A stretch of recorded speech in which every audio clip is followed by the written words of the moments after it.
Good morning. It is Monday, October 13th. This is the Automotive State of the Union. I'm Kyle Mountsier. Got my co-host, Steve Greenfield. Today, we're talking about the California Cars Act, chargers failing, and chips in AI. The people really want to know who I is and who I be. Not AI eating chips. Unless you know, AI is never going to eat chips, but it does. We're at least a year chips. away. We're at least see if the Optimus robot gets a mouth at some point.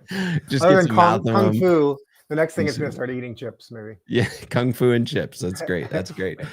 Steve, it's so good to have you here today. I'm excited to jam with you. I want to talk about just real quick. We've got an ASOTU Edge webinar that we have coming up. You're going to want to check it out. You can go to asotu.com, ASOTU.com. Scroll down just a bit and check out Rules of the Road.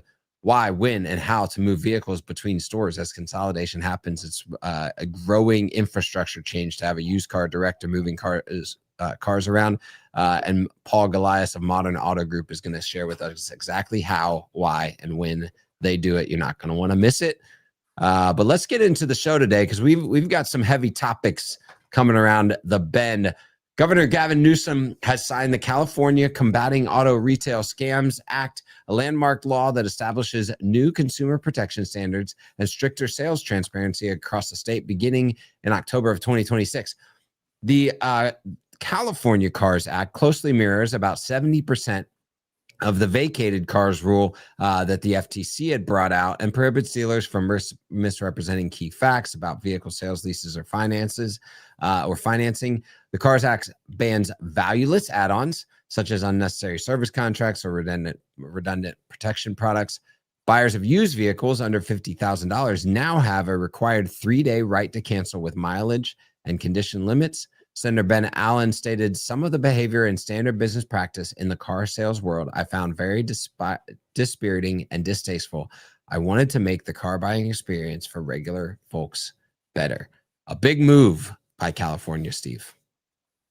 Yeah, I mean, obviously dealers in California will be impacted by this immediately. I think just the rest of the country needs to keep a close eye. California is always indicated as being way too left-leaning and embracing these sort of quote-unquote radical ideas early.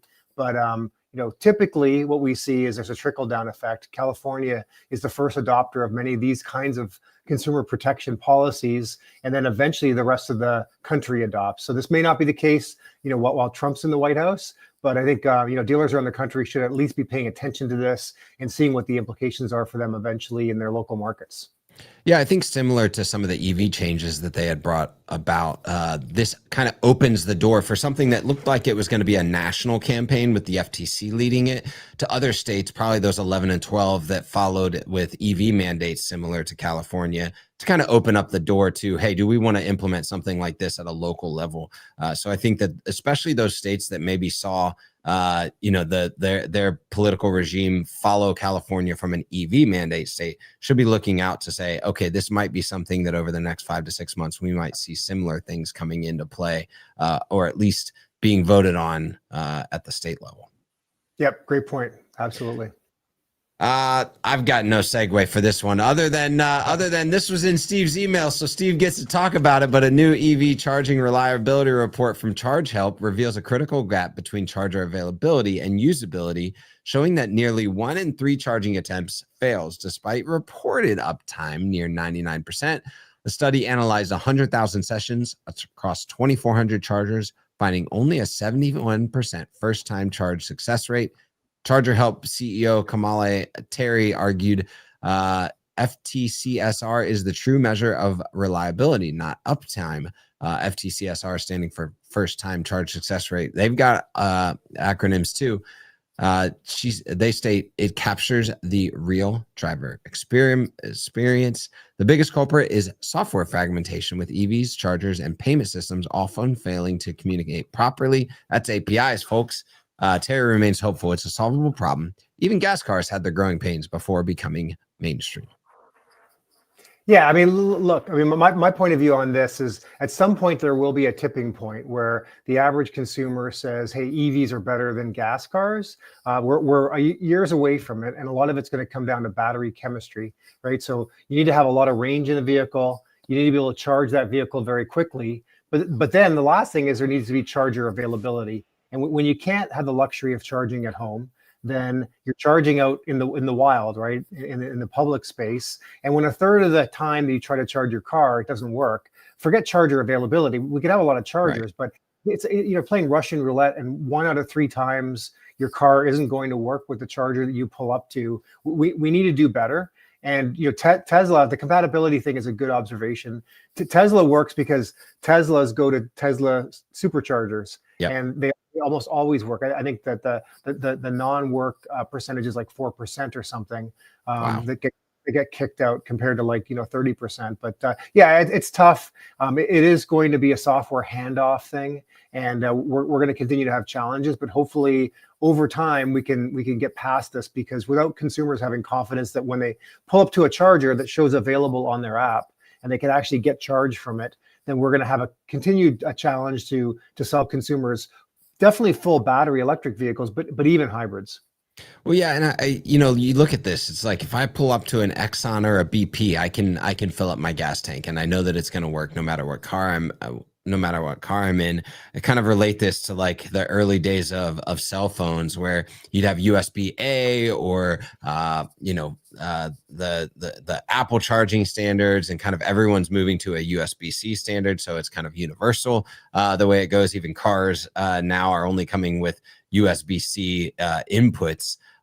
So that's kind of like a trend in a similar direction. You study China a lot, and obviously there's a lot more universalism when it comes to the charging port, but also the battery swapping. And that's how you drive adoption, is this kind of like universal framework in which things get adopted. We go back to like the way that Bluetooth was a universal framework for sending connection over airwaves. And this is where all the manufacturers of every charger, of every car, are going to have to agree on some sort of standard software hand-up, some sort of API standard, in order to increase the reliability and access to where you can literally roll up on any of these places and be able to charge.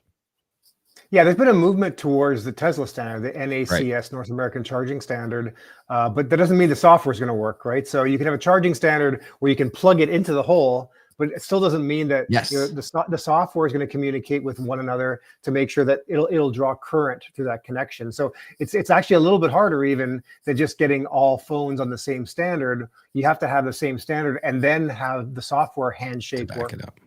Mm-hmm. Yep. Speaking of a handshake. Stop. Segue. Time. Since August, we've been talking about Elon Musk wanting to raise around $20 billion at a $200 billion valuation. And it looks like that now may include Nvidia, both as chip supplier and key investor, an arrangement highlighting the increasingly intertwined nature of the AI hardware race.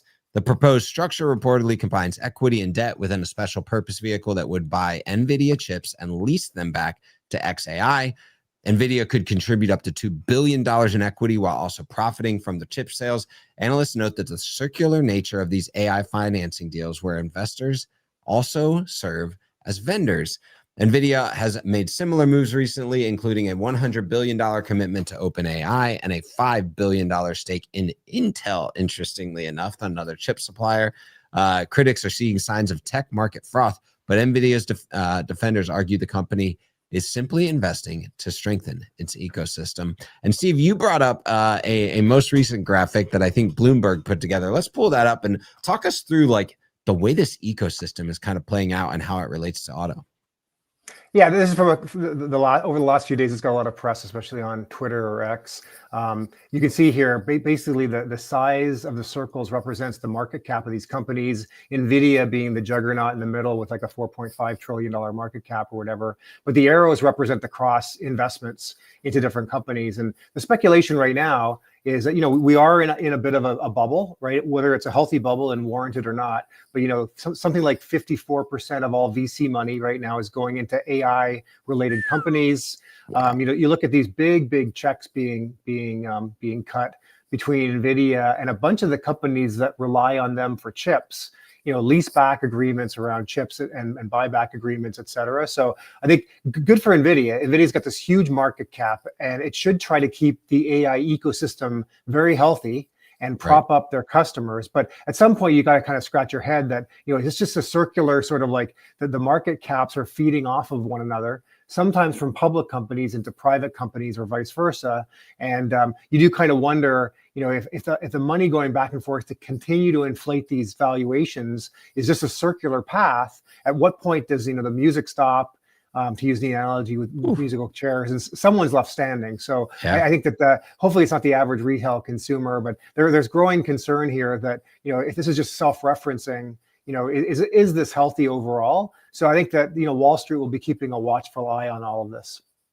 I'd love to hear your take, because obviously with your dealer investment fund and some of the ways that you think about dealers investing in the tech partners that they're also then turning around and more globally, right? Maybe not directly, but leveraging for their actual business, and how that there is some validity to this cross-referenced investment cycle that allows both to kind of grow together. Can you talk to how that kind of like plays out in auto and where we've seen the benefits of that? Yeah, we've seen a growing appetite of dealers investing directly within technology companies. I think dealers, have had a few years where they've had excess cash flow. So they had the luxury of looking around and saying, where might I deploy that? Coupled with the fact that now a lot of these early stage companies are very open to taking money directly from dealers. And it is synergistic, right? So dealers can then not only adopt it within their stores, but also go to their 20 groups and really spread the word to a lot of their network to drive adoption for these companies. So I think we're going to continue to see that. We've now raised 3 funds. More than half of our LPs or our investors are car dealer principals. It's been great. Quite often that they want to invest in funds like ours because we see so many deals per month. We're seeing over 300 deals a month now, and they want the optionality to invest directly.